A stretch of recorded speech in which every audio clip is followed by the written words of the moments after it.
ఇదంతా పూర్తి ఒక కట్టుకథ అని చెప్పి పూర్తిగా తేలింది. దాన్ని ఒక 2 నెలలు నడిపారు.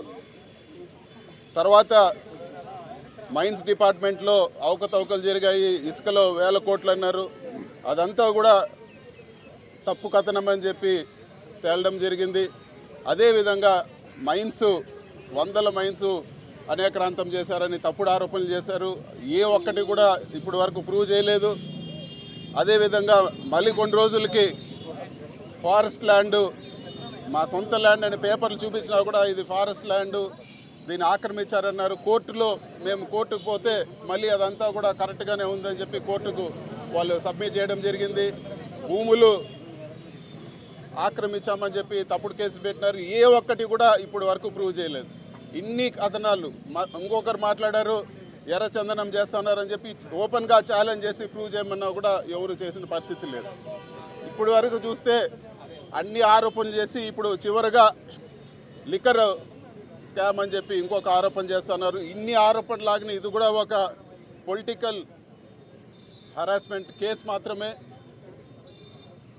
ఒకటైతే వాస్తవము, ఇప్పుడు వరకు రాష్ట్రంలో ఉండే అన్ని ఏవేవైతే ఒక డ్రగ్స్ కేసు, ఒక హ్యూమన్ ట్రాఫికింగ్ తప్పితే అన్ని రకాల కేసులు ఇప్పటి వరకు పెట్టారు.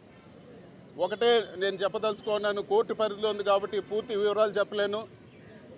ఇది పూర్తి తప్పుడు కేసు.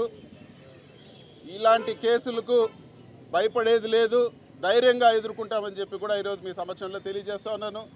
కోర్టులో డెసిషన్ వచ్చిన తర్వాత ఈ కేసు గురించి కూడా పూర్తిగా నేను మీ అందరితో కూడా మాట్లాడతానని చెప్పి తెలియజేస్తాను. Thank you.